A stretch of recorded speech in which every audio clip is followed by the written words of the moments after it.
Hi, I'm Helen Leathers, and with me today is not my co-host, Tom Dillon. He's not with me today. The lovely Dr. Jo Hartley is with me today. Good morning, Jo. Good morning, Helen. It's lovely to be here.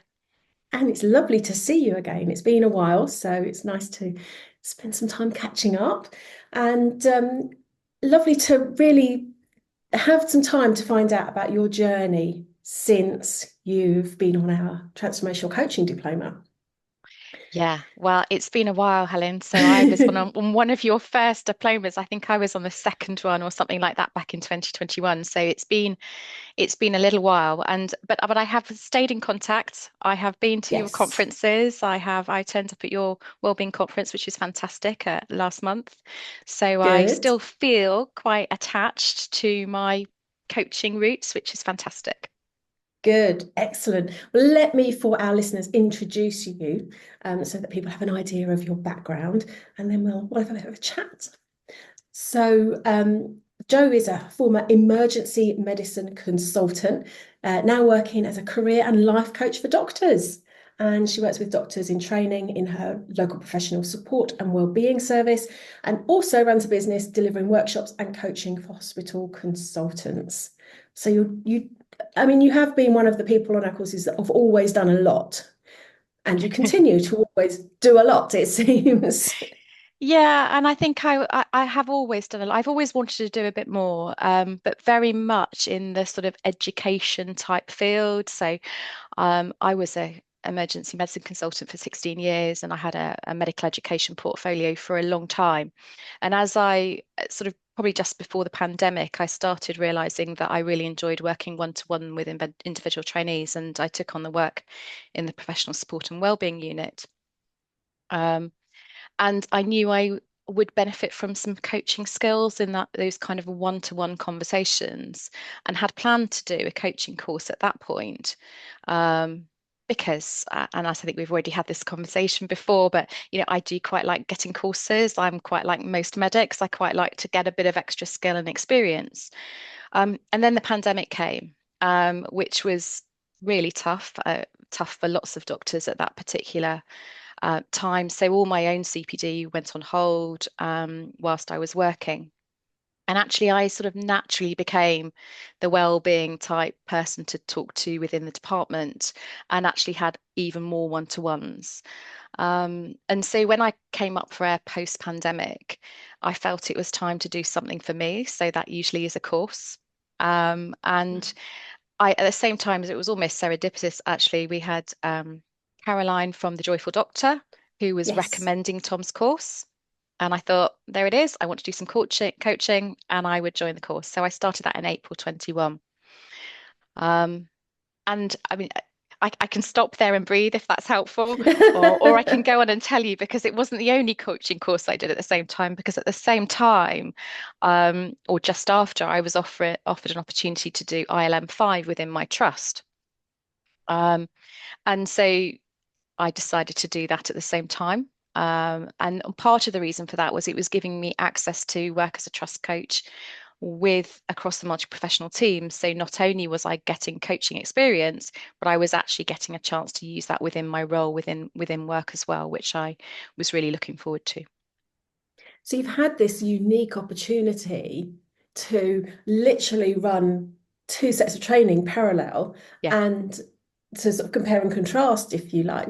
Lots of people do look at ILM as coach training and then look at ours and kind of, oh, I don't know which one I should do. And I don't want you to, I don't want to put words in your mouth, but they were different experiences, weren't they? They were hugely different experiences. Or if people ask me the same thing, I would say that I learned to coach with Tom. Okay, and at that time you weren't sort of co-hosting the training with him as much. It was very much with Tom. So I learned to coach in that situation. I loved the fact that the cohorts were all doctors, and that actually I felt that we really did start to understand the depth of coaching. ILM, there was less practical experience.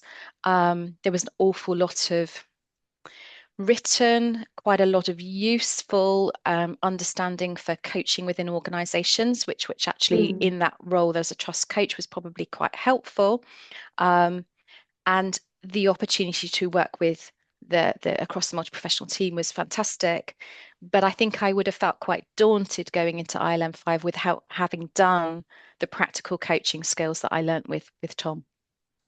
So I'm crediting Tom with the art of coaching, and ILM gave me. I'm not. I was certainly a good course, but it was really hard work, and it was. I mean, it was really onerous. It took me a year, and it was about a 25,000 word write up that I had to do at the end, which for Mm. many clinicians is a little bit too much. And I don't know if you know, but I was also doing a postgraduate certificate in career development at the same time, Yes. which I started at a similar time because, again, through my professional support and wellbeing service, they were offering that out as well. So, I really decided to go the whole hog on some CPD at that point. And I loved all of the courses, and really they have opened the door to a new chapter in my medical career. Wonderful. Wonderful. It is that thing that the opportunity for everything all came at once for you, didn't it? Yeah, And yeah, and that idea that I know doctors love to learn, they love a course, they love a qualification, but doctors aren't the only people like that. I do say that for most coaches, especially when they're looking at accreditation and we talk about their CPD log, I always say, don't worry about your CPD.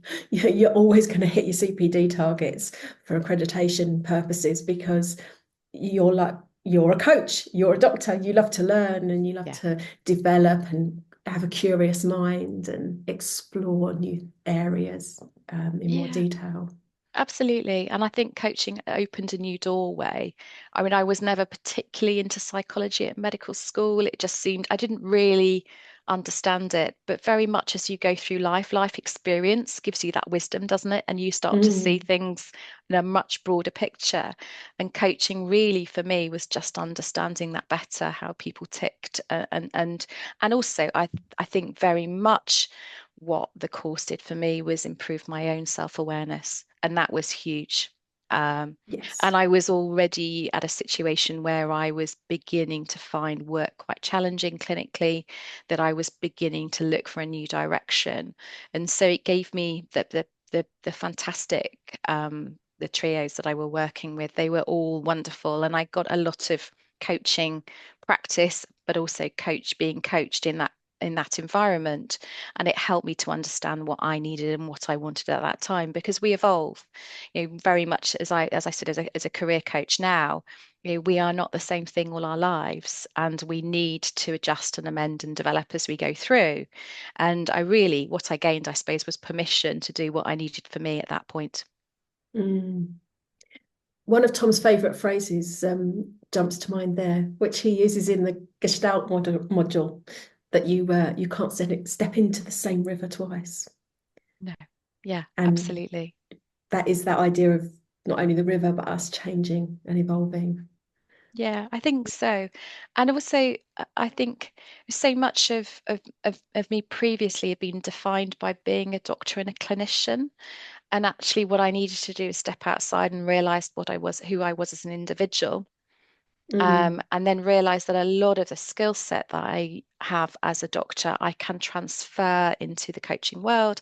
And I'm still, I mean, most of my work is in the NHS still, but I'm just in a very different role from what I was 3 years ago. yeah, wonderful, wonderful to hear. It's so exciting that you're using your coaching skills. How did you find it sort of transitioning from the learning into the doing of coaching? Well, I think so the most of the doing that I got, I mean, obviously we did the 20 hours with your course, and that was relatively unchallenging. It was quite nice actually. I had did it with friends, with a few friends of friends, and that was great. It felt like a safe environment to practice. It was quite challenging in the ILM environment because I actually had to have 20 hours with 3 clients. And so I really had to move from odd coaching sessions into a coaching course and develop. And that was helpful, but it did feel at times that I didn't always know where I was going, and I had to trust the process. Um, and again, that's quite uncomfortable for medics. We're used to being the expert, being able to guide. And as time has gone on, I've realized that you can sit back with coaching, and actually almost the less control you take, the better in the room, and it's about, connecting with the person in front of you. So it got better. And I really started to enjoy it, actually. The less the less in my head I was, the better coach I think I became. Mm, And then sort of what happened was that I came to realize that clinically I needed to step aside. Um, I'd been quite close to burnout a number of times over my career, and I just was not thriving in that, but I was very much thriving in the educational roles I was doing. And I think my coaching skill set and the other things I've been doing gave me the courage to step into and step away from clinical practice. Um, and I knew it was the right decision the day I made that decision. It was mm, really, really hard to leave. I had a fantastic department, amazing colleagues. I loved patients, but actually, it wasn't a healthy environment for me to be in any longer. Um, but what I missed when I left my clinical practice is I lost my multi-professional coaching opportunities. And so that's why I then said, so I still had work within professional support and wellbeing unit. I'd use my coaching skills there, although it's a combination of coaching, advocacy, support, mentoring. It's not really pure coaching in the sort of coaching that we are taught to do, but certainly does involve coaching there. Um, but I set up my own business because actually I missed those pure coaching clients.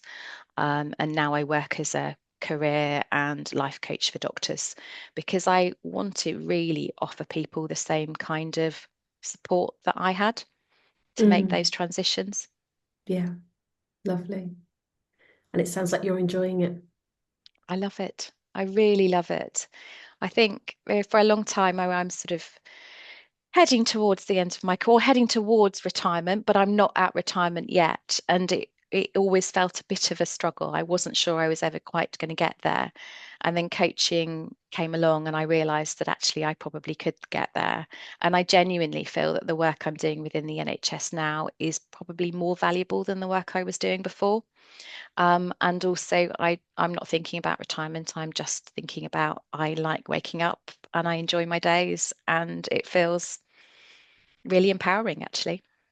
Oh, that's wonderful. That's so lovely to hear. Thank you. And yeah, just all that work that you've put in on your courses and your training, and it takes a lot to go through it yourself. I often say it's a coaching course, but it's also a self-development Yeah. program because of that reflection and like you said, that self-awareness that you generate, and to to do that work on you is brave, and it's important, and it allows you to get to a lovely place that you've got to now. So well Yeah. done. Thank you. Thank you. And it feels like it feels like I need a big well done because, as you say, it's not easy. It's quite a challenging journey. And I've not got the outcome I wanted. What I wanted was a magic wand waved over and things to stay the same and stay in my clinical practice. But actually, it's about being realistic, isn't it? And all the things we talked about, that you evolve in time and skill sets changed. But actually, we've still got a huge amount to offer as doctors. It's not just the Mm, clinical care, it's all the other things that move on. And I think if I can support a clinician to stay in clinical practice with the work that I do with them, then actually I'm helping far more patients than actually I was doing in my own clinical practice. yeah, yeah. And it sounds like you've become more you. Yes, yeah, I have. And there are lots of ways, in lots of ways. I mean, merely just the fact that I wake up in the mornings and take the dog for a walk and have that bit of me time before I even start the day now, which really wasn't, I worked quite a lot of out of hours on weekends. So the fact that I now have a routine, the fact that I'm able to spend a bit of time having me time really, I think, in the morning. And I'm able to be a bit more present for my family. I have three well, they're not teenage boys anymore. The older two are now at university, but I had teenage boys at the time. They were hard work, but amazing. But I'm able to be more present as a mum. And I think for a long time I didn't realize how much of my life and how much of my mental state was tied up up with work. I would still be thinking about it. I was not my best quality at home. And I think it was realizing then, I think that I got, I would not be giving my best self to my family. I gave my best self to my colleagues and to my patients. And actually, that's not fair. My kids have one mum, I have one life, and actually it's really important. If you can be yourself, you're much more likely to be able to give more to other people, can't you? And that's the Yeah. concept the doctors really struggle with. I think that actually you need to be selfish, and it's not selfish, it's about self-care and it's about self-worth. And so quite a lot of what I feel is that I have that lived experience that maybe doctors will connect with and understand Mm, and yeah. take permission. Again, that's what Caroline talks about, isn't it? Getting permission to do the things Yes. they need in order to be able to thrive in work. Yeah, absolutely. So I'm going to ask you I love your story and I love your journey, and it's just so wonderful to hear. We ask all our guests a couple of similar questions so we Mm. can just get an idea of what people are using. So I'd just like to invite you to share your favorite coaching tool with our listeners, if you could. So I so I think my favorite tools are around neuroscience, actually, because a lot of my clients are doctors.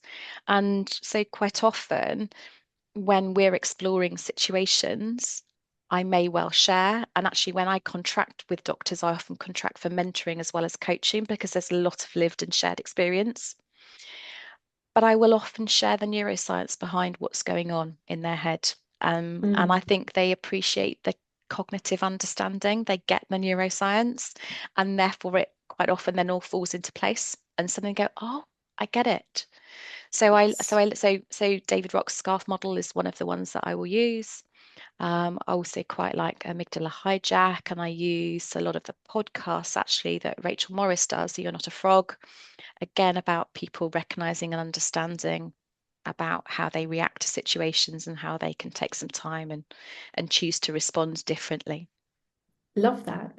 I love that everyone has a different element of the course that really speaks to them and that they can use practically and they resonate with it. And it's just great. So on a similar vein, what would you say is your current favorite coaching question? So I've had the same favorite for a while, and actually it's one that came from, so Tom will love this, and I'm slightly disappointed that Tom's not here to hear this, but actually, I love his questions. What do you know now that you didn't know at the beginning of the conversation? Um, and Tom's code wasn't part of my coaching practice really in those days, but having come to the conference and realised what that is, it's one that I will often use in my sessions because I think it's particularly when the first couple of sessions people unpack quite a lot.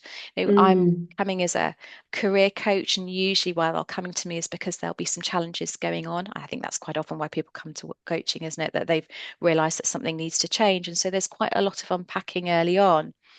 And I think that at the end of that conversation, it can be really helpful to get them to reflect on what they've learned just from listening to themselves speak. yeah. That is a great question. It is a great question. And I think it's so useful, even if you don't, like you say, you've only done the unpacking of what's going on for them right now. You haven't even looked at where they might be going or how they might be getting there or anything to do with goals, which is often traditionally where coaching is seen to have a place. But just that talking things through. And as you say, hearing Yeah. yourself talk those things through and maybe have it reflected back. So powerful. So you mentioned about getting out in the mornings and walking the dog, and I know that I've done some work with you when your dog was just a wee pup when you Yeah, first brought them absolutely. home. So obviously that's something that takes up your time and your lovely children. What else does Dr. Jo do when she's not working? So, and stopping work or not working is one of those challenges. I think intrinsically, quite a lot of us are workaholics. And so, again, having set my own business up, I've spent a lot of time working, building things up over the last year or so. I had completely underestimated the amount of time and headspace that would take, really. But yes, I think looking after myself, looking after the pup, again, I was one of my co-coaching trios was about how I could decide about whether I could fit a dog into my life or not. So my coaching course has a lot to be thankful for. Um, but I like to spend time with the family, go out with friends, connecting, and my real passion is travel. Ever since I worked in New Zealand as a very junior doctor, I love to take big trips. And this summer we had 3 weeks in Bali, which was amazing. And really just having the time to plan it, think about it, take the kids on a different kind of journey, and for me, just getting away in a way that I'm not thinking about anything other than just being. Mm, lovely. I've not been to Bali, but I have been to New Zealand and I loved it there many years ago. But I thoroughly yeah. recommend it, actually. Thoroughly recommend it. Which one? Or both of them, both of them. Both. New Zealand, I wanted to go back and live there. After I left, I wanted to go back, but you kind of get stuck back in the UK system. And I met a man who didn't really want to go there. And, I have a lovely life here, but was always the place that I aspired to go back to. But Bali was a place that lots of people have gone to. You'd love it. It's very yoga, very zen, it's just lovely people, nice weather and and Mm. and not expensive, which is always a bonus. Yes, always nice. Fabulous. That's lovely to hear that you've got that headspace as well. I think it's easy when you get caught up in work. If I cast my mind back to the days when I was once employed and you kind of finish work and you go on a package holiday, you almost fall out of the office and onto the plane, and um, you don't really give it much thought sometimes. And to have that time to really think, why am I going and what do I want to do when I'm there, and have those wonderful experiences, it's just delightful, isn't it? It is, and I think that's probably where my mindset has changed. It's about enjoying the journey, enjoying time now, not always spending my time looking ahead. I mean, it's not perfect. I hate to think that this is all kind of rose-tinted spectacles. I fundamentally haven't changed as a person. I still work too hard. I still fill my life out. My well-being does go out of the window when I start working too hard. I've got lots of habits of a lifetime that are not ideal, but actually I've got the time and the self-awareness to go, "Uh, let's just pause for a moment now. Let's Yes. think about what I actually need and also what my clients are going to need. They don't want me tired and rushing around. They want me to have the Mm, headspace to work with them. So yeah, yeah. I have some tools to help myself. Good. And it takes time to unlearn and relearn and find new ways of being. Oh, it does. So finally, I'm aware of time and I know you're a very busy lady. Let's imagine there's some doctors out there thinking about introducing coaching to their professional development plan or maybe a portfolio career. What would you say to those doctors? Go for it. It's as simple as that, really. But I think it's the learning is not just will it improve your professional practice and potentially your connection with colleagues. I think that actually the personal self-awareness that you develop on the course is fundamental to allowing yourself to have the career that you need. So, as a career coach, self-awareness is massive. How can you make career decisions if you don't understand who you are as an individual? But actually, fundamentally, it's really important for leadership, team playing, emotional intelligence, and creating a sustainable career that's going to last you a lifetime or last you for your career lifetime at least. So, Yeah. yes, I would be giving them a wholehearted encouragement. Fabulous. It's wonderful to hear, and it's wonderful to see and hear how your life has flourished and continues to flourish, you know, with still some Yeah. areas of maybe of improvement, but that you've got those skills, like you say, you've got those tools and you've got that level of self-awareness. I think it's often misunderstood that you can have a life that you just change just like that. It's like you often see things in social media or in the personal development world about smashing your limiting beliefs or, flipping a switch and changing everything. And when you've had a lifetime of learning ways of being, albeit unhelpful ways, they take time, don't they, to shift. And if they're still there, but you've got some skills, or you've got some awareness, you've got some tools, and you've also got some people around you, and you can engage in whether it's coaching or conversations with people who understand coaching, that can be enough, can't it? Oh, absolutely. And I would just say both thank you both to you and Tom, who've been really supportive along that journey, but actually just for opening out, I think, so many doctors' eyes. I think that it's something that I would hugely encourage people to do early in their career, because I think, as you say, we have a lot of unhealthy habits, and it's not just doctors, it's lots of busy No. professionals, Mm. and we all do that. But actually being able to recognize and understand, then at least know we can know what we should do, even if we struggle to enforce that on all occasions. Yeah. And know where we can turn for help as well when we need Yeah, to, and reach out. exactly. Wonderful. Thank you so much for your contribution and being a guest on the podcast today. And it's been an absolute joy to catch up with you. It's been lovely, Helen. Thank you so much for having me. Oh, you're welcome. And we'll put your contact details in the show notes. So if there's anyone thinking, oh, I need some career coaching, or I'd like to have some coaching from Jo, they can get in touch with you. Yeah, they are very welcome. Thank you very much. You're welcome. Next time on the podcast, we will be answering some listeners' questions. So if you have any burning questions you would like to put to Tom or I, then please do send them in. And for now, thank you to the wonderful Dr. Jo Hartley, and we will see you again. Bye for now. Bye. Thank you.